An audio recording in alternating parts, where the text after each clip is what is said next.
بسم الله الرحمن الرحيم. السلام عليكم ورحمة الله وبركاته.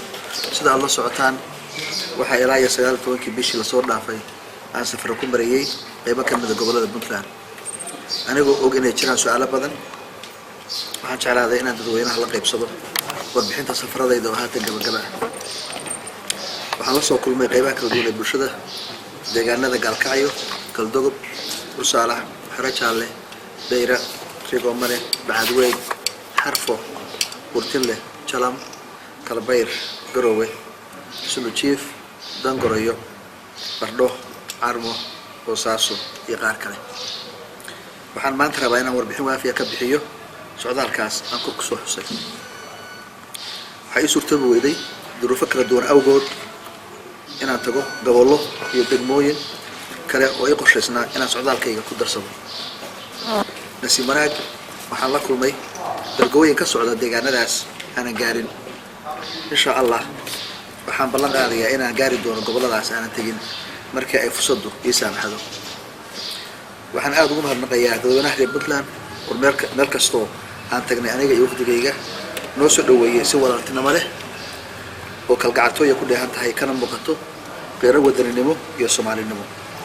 waxaan socdaalkayga kula kulmay qaybaha kala duwan ee bulshada iyo xubno ka tirsan maamulka Puntland gaar ahaan simada madax dhaqameedka waxgaradka ganacsatada haweenka dhalinyarada culimada iyo qaar kamid ah siyaasiyiinta Puntland.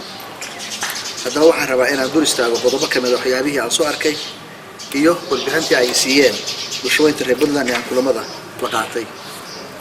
waxaa jira caqabado yaryar ee aan kula kulmay safarkayga balse aan go'aansaday inaan waxba ka soo qaadin kagana gaabsanayo inaan ku daro warbixintayda. waxay bulshooyinka aan la kulmay ii sheegeen anaan hubsaday inay jiraan dhibaatooyin siyaasadeed dhaqaale iyo arrimaha bulshada. haddaan ka hadlo arrimaha siyaasadda waxay dadweynuhu ii sheegeen inay jirto xorriyad la'aan iyo cadaadis aysan u suurtagelin inay si xor ah ku cabiraan fikirkooda siyaasadeed iyo kooda muwaadinimo. waxay dimuqraadiyadduna faraysaa in qofka muwaadinka ay xaq u leeyahay inuu si xor ah u hadli karo una kulmi karaan si ay u gutaan xuquuqdooda iyo waajibaadkooda dastuuriga ah. hase yeeshee waxay ii sheegeen inaysan maanta taasi ka jirin Puntland.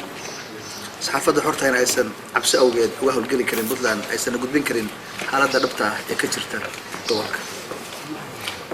waxay ii sheegeen in marar badan ay isku dayeen inay samaystaan qadooyin iyo fadhiyo ay kaga tashanayaan ayahooda balse ay cadaadis iyo caburin kala kulmeen maamulka Puntland. waxay kaloo ii sheegeen inkastoo ay muhiim tahay in laga gudbo nidaamka qabaliga ah loona gudbo nidaamka dimuqraatiga ee xisbiyada badan haddana inaysan kalsooni ku qabin in xukuumadda jirtahay ay arrintaasi daacadna ka tahay fulina karto. waxay kaloo ii sheegeen in gobolladii ku midoobay dhisitaanka Puntland 1998 ay qaar ka mid ah aysan gacanta ugu jirin maamulka qaarkoodna ay samaysteen maamullo u gaar ah.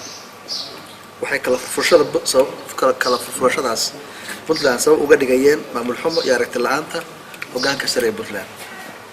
waxay kaloo bulshooyintaasi ka tirsanayeen maamulka cadaalad darro iyo sinaansho la'aan kheyraadka gobolka.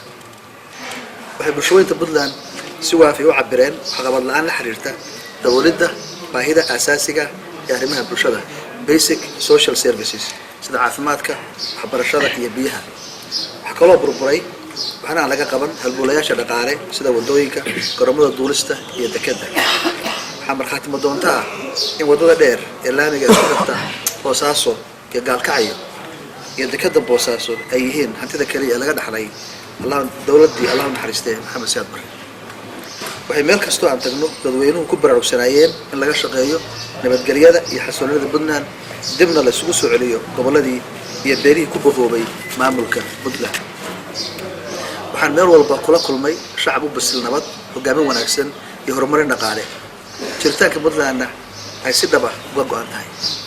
waxay kaloo muujiyeen si cadna u diidanayeen muddo kororsiga xeeradaysan ee maamulka iyo baarlamaanka xilligiisu dhammaaday. tala soo jeedin iyo u nasteexayn dawladda. waxaa ku habboon maamulka iyo baarlamaanka lagu soo doortay laguna dheereeyay inay ugu adeegaan xilkooda 4 sano ee labada bilood ka dhiman tahay inay tixgeliyaan dhowraanna rabitaanka shacbiga.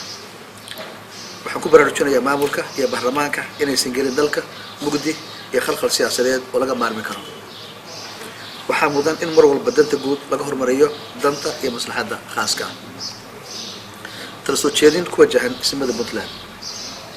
ismadu waa marjaca siyaasadeed ee Puntland, waxayna bandhigo u ahaayeen una yihiin aasaaskii iyo jiritaanka Puntland. sidaa daraaddeed waxaa waajib gaar ah ka saaran yahay in mar walba dib u eegis iyo qiimeyn ku sameeyaan marxaladda uu dalku marayo. waxaan ku talinayaa inay isugu yimaadaan shir degdeg ah oo ay ku qiimeynayaan marxaladda ay Puntland maanta ku jirto si ay u gutaan waajibaadka ka saaran maslaxadda iyo horumarka Puntland. ismadu waxay leeyihiin dowr iyo awood dabiici ah, moral authority, iyo kalsooni shacab ee aysan siyaasiyiintu lahayn. waa inay saas u fahmaan. aragti guud waxaa waajib ah in loo qamo maslaxadda guud ee Puntland lagana dheeraado wax kasta oo keeni kara khalkhal siyaasadeed.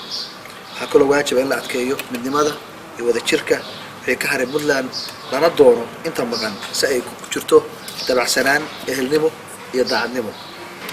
dadweynaha reer Puntland waxay horseed ka ahaayeen nidaam kastoo horseedi karay dimuqraadiyad iyo rabitaan shacab, waxayna ku caanbaxeen samir iyo dulqaad siyaasadeed. sidaa daraaddeed waa in la dhowraa rabitaankooda iyo sharaftooda. waa in lala fahmaa shacabweynaha Puntland inay xeerinayaan midnimada, xasilloonida iyo jiritaanka Puntland. waa inaan loo qaadan inay raalli ka yihiin sida qaawan ee mararka qaarkood loola dhaqmo. asalaamu calaykum waraxmatullahi.